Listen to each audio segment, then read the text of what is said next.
It has been absolutely hilarious to watch the Marvels fail because no matter how many times the directors or the actresses say that we're terrible people for not liking it, at the end of the day, this is just a very bad movie and there's no audience for it. And now we are finding out that the Marvels had a historic drop this weekend. In its second weekend domestically, it had the worst of all time for a comic book movie.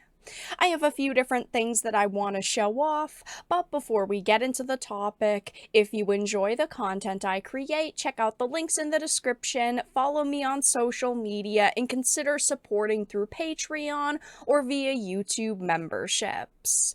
So even though this film came out only 2 weeks ago, it has already broken all of the wrong records for Disney. I wanted to start with this Variety article. It talks about the box office over the weekend, and I wanted to reference the section more specifically about the Marvels. It says, with the glut of new offerings, ticket sales for Disney's superhero sequel The Marvels cratered by 79% to land another ignominious record, the biggest second weekend drop by far in the history of the Marvel Cinematic Universe. Before this weekend, Ant-Man and the Wasp: Quantumania withstood the largest decline of the franchise with 69.9%, meaning it dropped by a whole 10% more than the previous record holder, and we all knew that this was going to happen. We knew that this movie was going to come out, it was going to fail for multiple reasons. This weekend there were quite a few larger films at the box office,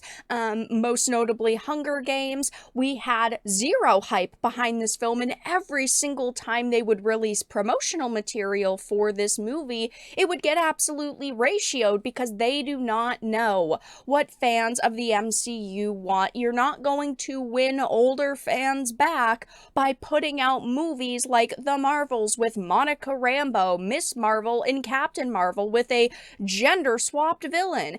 You're not going to win fans back that way. I mean, I am in their target audience for this movie. I not only have watched every MCU project, but I'm also a woman, and they really wanted women to show up to support this film, and it just did not happen for them. But this is hilarious to see because we're not talking it's off by like 2% from the previous record holder. A whole 10% is absolutely insane. I mean, Ant-Man and the Wasp: Quantumania was also a very bad movie that most people didn't want, but it just shows that time and time and time again they're releasing these projects that really have no audience. They need to take a break for a while, really hone in on some of the ideas they have, and really think about what they want to do going forward, because unfortunately for them, all they're doing is blowing hundreds of millions of dollars. I mean, we know that in the past year, Disney has blown over $1 billion on box office flops, and that's just not going to change anytime soon unless they really start listening to what people want from them.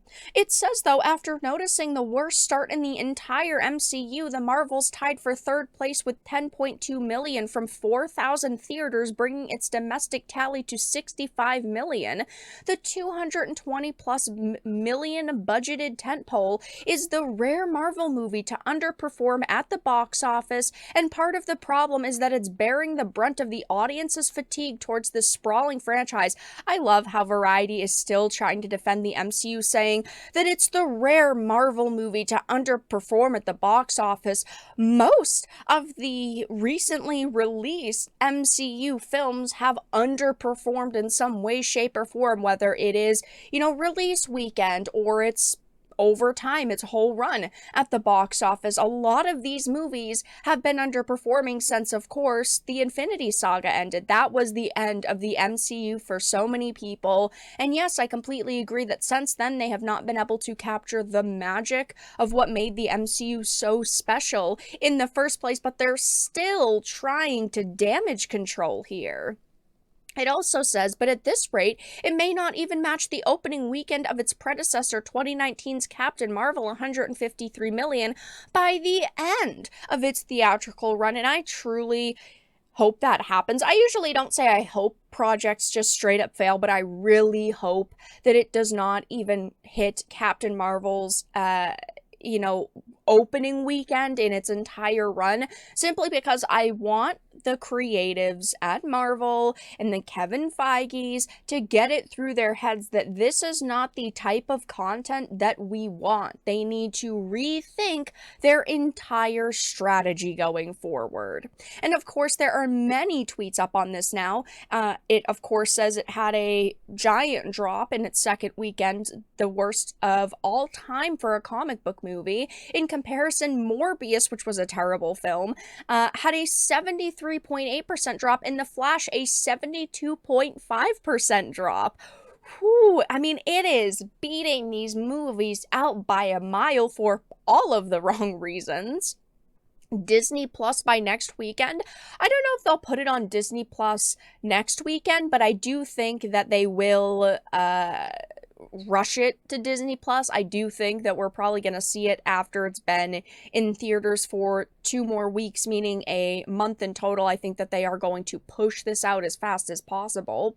I love how Monica Rambeau's entire character history is testing different energies out by just walking right into them. Yeah, I mean, she's definitely got a theme going for her. Not a theme that is really smart, in my opinion, especially for a woman who's supposed to be, you know, really smart and a woman of science. Doesn't seem very good to me. Won't even break 100 million domestically. Wow, where is Rogue when you need her? Somebody take a nap, a nice long 30 or 40 year nap. And of course, if you just look at the, you know, daily domestic chart for Friday specifically, I mean, Marvel's came in at number 4. I mean, there is no way that they're going to recover from making, you know, movies that cost upward of $200 million if it's not even breaking what the first movie, because again, this is a sequel, what the first movie did in its opening weekend. At this point, though, even if they canceled the Miss Marvels and the Captain Marvels and they really tried to go back to the drawing board, I still think that they would face some major issues because they have pushed so many people away. And with every release, like the Marvels, they are continuing to divide their fan base. I don't see a clear-cut way that they could save the MCU. I know there's been a lot of rumors circulating over the past few weeks that they want to bring back some of their heavy hitters like Robert Downey Jr., Chris Evans, Scarlett Johansson, and while those are just rumors, take them with a grain of salt. I do think that they would have to try to do something like that in order to win fans back, in order to get people back into, you know, into theaters. I don't even think that would be so easy to do, just because people would be worried that they are just nostalgia baiting us and that the movies would be massive bait and switches. But yes, it is great to see the Marvel having such a tough time at the box office. I do think it will be rushed onto Disney Plus, and this will be a fantastic movie to call the worst in the MCU because it deserves it. But that's all that I really had to discuss in this video. Let everyone know your thoughts in the comment section down below. If you enjoyed this and of course found it important and informative, make sure to give it a like, share it, and subscribe to the channel. And of course, if you didn't, make sure to give it a dislike. I appreciate your support either way, but I will talk to you all again in the next video really soon.